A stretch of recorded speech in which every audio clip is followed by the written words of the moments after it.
Hello, I am Chris Howard and this is Awesome Strength. In today's video, I'm going to be reviewing my 2020 competitions in an honest review. So let's jump straight in.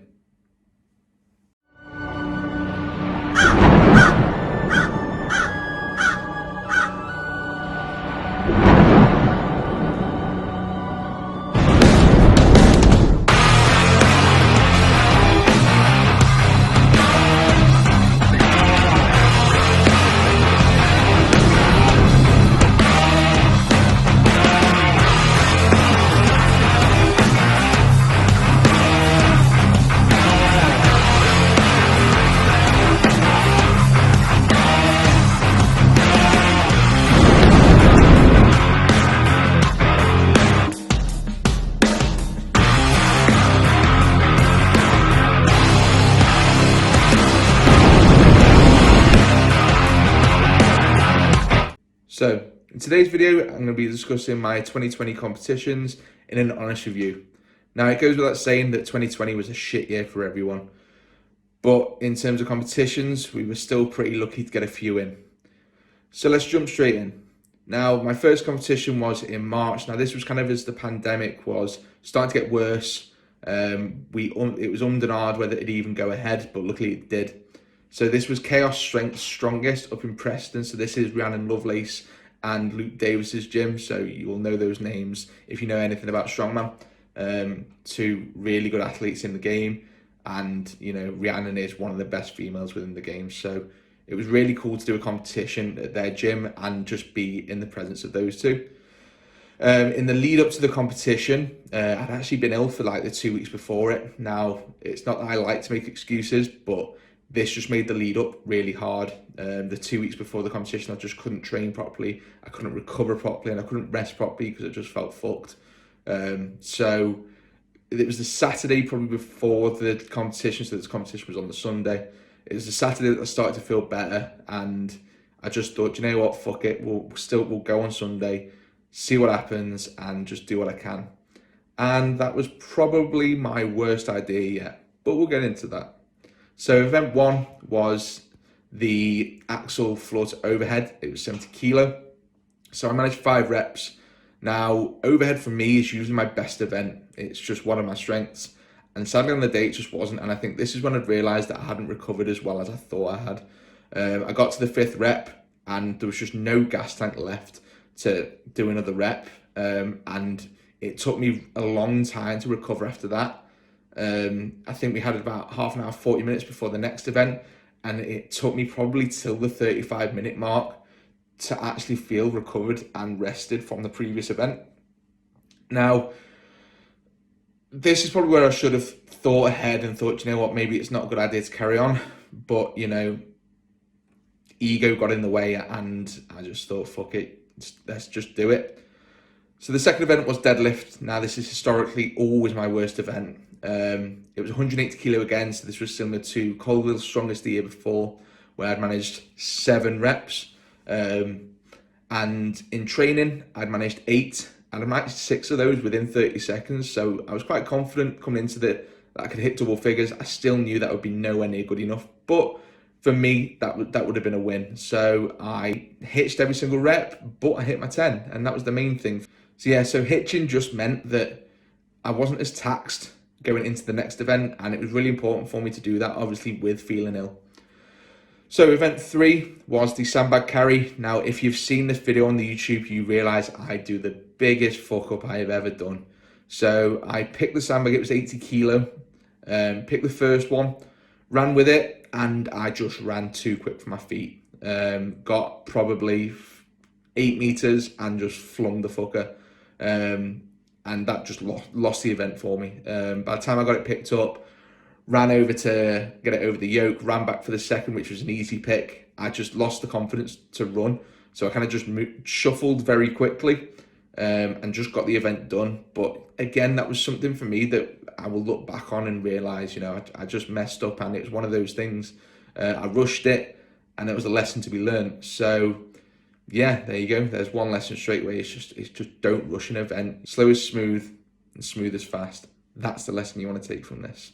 Event 4, This was the farmer's hold, so this was 90 kilo in each hand. This originally was supposed to be a frame carry, but on the day, I can't remember what happened to the frame, but it just ended up being a farmer's walk instead.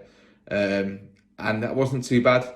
You know, again, like I said about the sandbag, it was just a case of slow is smooth and smooth is fast. If you watch the video, you see the competitor next to me picks, runs and drops, and that's something that I'd never want to do because you just lose too much time. Whereas I knew that if I just move how I need to move, that I'll complete the event without dropping, and that was the main thing. You'll see Max in the first lane absolutely just sprint away with it, and I knew I was never going to catch him, so there was no point me trying. Just complete the event, do what I needed to do, and that was that. So in the final event, we had sandbag to shoulder. Now this for me was something that I couldn't really practice at the time. We only had 100 kilo sandbag and 120 kilo. There was no way I was shouldering that. So I'd been practicing with the stones, but I think on the day, just the gas tank had gone. I managed one rep, and then there was just nothing there to get any more. And I think my body knew that, my mind knew that, and at least I didn't zero it, and that was the main thing. So on the day, there ended up being, I think, 21 competitors, and I came 17th. So the lesson I took away from that is that even when I feel fucked, I'm still going to perform pretty well across the field. 17th, it's not last, and that was the main thing for me. So we move on to Liverpool's strongest. So this was originally, I think, was supposed to have been June or May, but obviously with the pandemic, this got moved to November. Now, obviously, this was a tough one for everyone involved. We'd obviously had the gym closures, which meant people couldn't train, and we still got 12 weeks before it to train, but it was that building back up. I'd been blessed in the sense that I was able to borrow some dumbbells and a bench to at least tick over at home, but it's not the same. I think people realised after 2 more lockdowns since have realised that, there isn't a workout like a gym workout, and it's a shame, but it's, it's the climate we live in at the minute, and we all just kind of have to put up and go with it.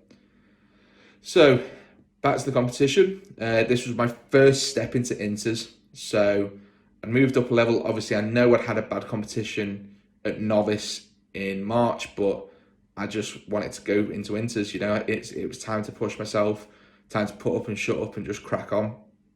For this competition, we'll go into it. There was a truck pull, so I put myself up to about 120 kilo, which I now realise just wasn't comfortable for me. Moving around just generally was just really hard. Stairs were fucking horrendous. And the worst thing for me was I actually started to develop sleep apnea. So for those that don't know, that's essentially where you stop breathing in the night. And this is why a lot of elite level strongmen will have CPAP machines, which is essentially an oxygen mask while they sleep. It's because they're that big that they suffer with sleep apnea, and this just helps combat that. And I'd started with it. There was nights where I'd wake up and I was short of breath, or I just stopped breathing and then woke up because I'd stopped breathing. So that was another lesson learned for me. Was I think I can bulk up to that, but I think I need to do it a bit slower and a bit more, sensibly, really. Back to the event again. So first event was the overhead medley. So this was a 120 kilo log, 110 kilo fixed axle, and a 70 kilo block. All of those would have been a PB for me. 120 kilo would have been a 10 kilo PB, sorry, a 5 kilo PB at the time. The axle at the time would have been a 15 kilo PB, and the block was something I've never done before, so it would have been a PB. The second I kind of got to the log, I lapped it fine, I cleaned it fine on the first one, and by the time I went to press, I just couldn't. I don't know what it was, there was just nothing there for me to push it. So I dropped it, went to go again, and the second time I lap it, it just slid on my shorts and I couldn't grasp it back. So when I've gone for the clean was really awkward. And then yet again, obviously the energy I'd expended doing that, just the press just wasn't there. So not a good start to the day. It was really shit to zero an event. It's the first time I've done it, and that kind of knocked my confidence a bit for the day. But yeah, it was one of them, really. It is what it is. So event 2 was the fridge carry. Now this was a pretty cool event to do. Something that people haven't really done before. It was kind of an unknown, really. You can practice carries all day long, but carrying a fridge is just really unusual. So it was a standard fridge loaded with 60 kilos. Now this, I shocked myself because when I stood up to the fridge, it was the same height as me. So I was like, well, this is going to go fucking great, isn't it? But once I picked it, it actually felt really light. And again, same with the farmer's carry from the previous competition. It's a case of slow is smooth and smooth is fast. I'd gone up against Jay Basley, and he struggled with the pick, but then in about 2 seconds, he'd managed it and he just come sprinting past me. Now, this is great, but then you realise that Jay threw it over the line and cost himself 5 seconds, whereas I just moved as quick as I could move and just completed the event. So that kind of built the confidence again that I didn't zero it, at least, so that was the main thing.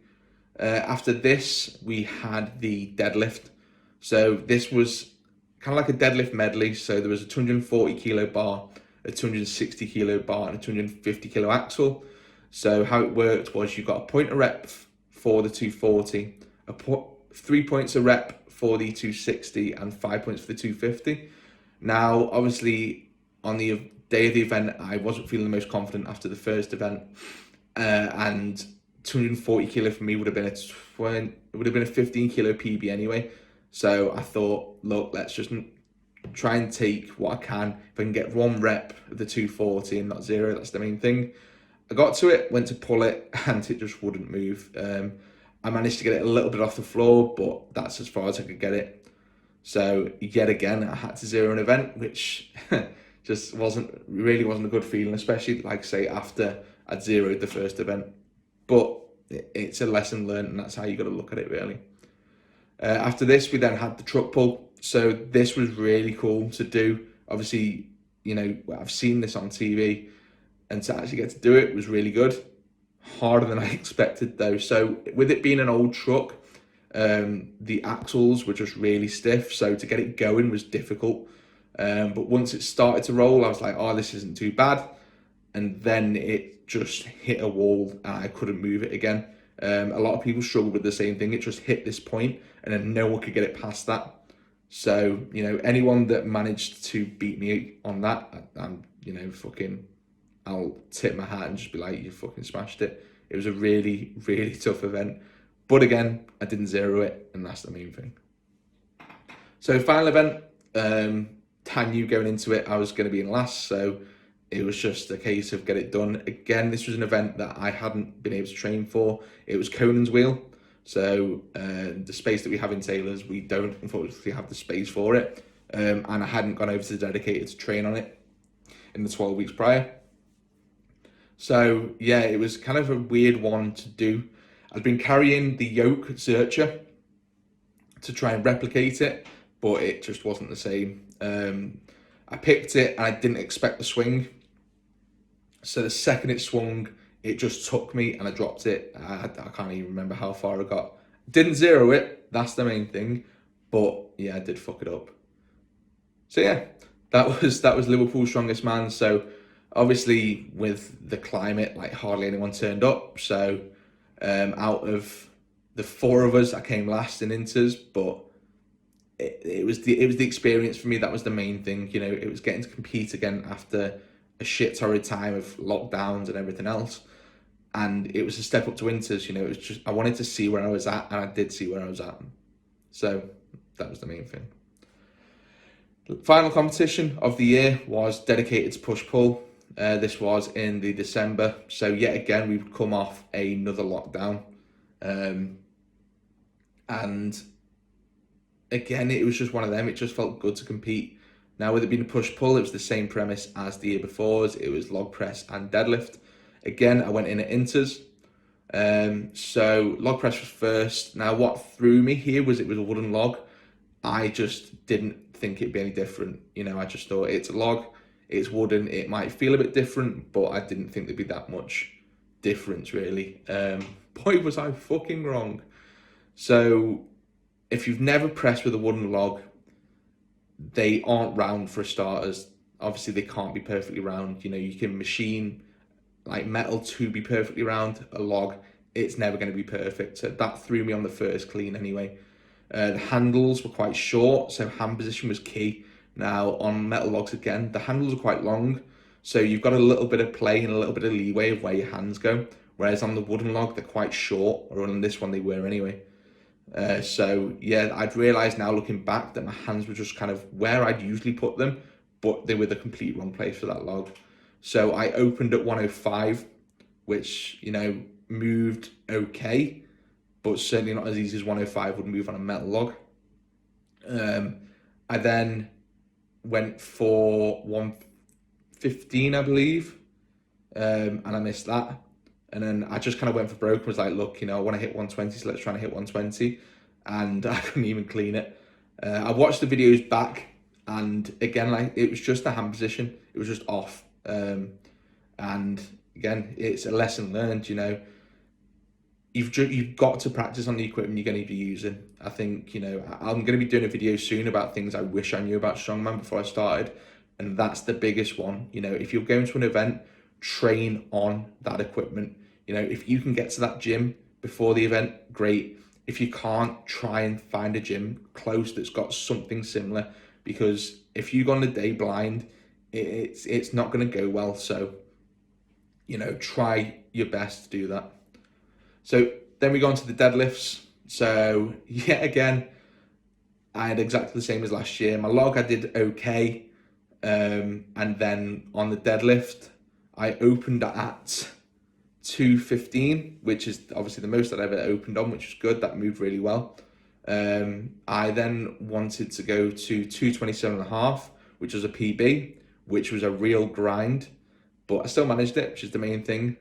And then on my final attempt, I went for 235. I think I overshot. You know, I think if I'd have gone for 230, I'd have probably hit it, but 235 just wasn't there on the day. You know, the goal of the whole competition was to redeem myself from Liverpool's strongest. So I wanted to finish on a 120 log and a 240 deadlift to make up for what I'd missed at Liverpool's. And sadly, again, I'd missed them. But I think the biggest thing for me is that 2020, I just learned lessons on all my competitions. You know, I learned from the first one, if you've been ill, don't compete because it isn't going to end well. And the second one, you know, Liverpool strongest, I learned that it's okay to zero an event. You know, the main thing is you turned up and you did your best and you had fun. If you zero, it is what it is. You know, you'll come back and you'll hit it harder next time. And then the final one, obviously taught me that practice on the fucking equipment. You know, I thought I could get away with it for so long, and that competition was the one where it came and bit me, because you just can't get away with it. So, you know, going into 2021, that's the thing I've learned now, and that's the thing I'm going to do, is when I've got a competition coming up, I'm going to make sure I can get over to that gym and train on the equipment I'm going to be using, just so I've at least got a feel for it before I get there on the day and I don't just think, shit. So yeah, so that is my honest review of my 2020 competitions. I hope you enjoyed. Of course, as always, like, comment and subscribe. It takes a second of your time, but means the world to me. And of course, be safe, be strong, be awesome. Bye everyone.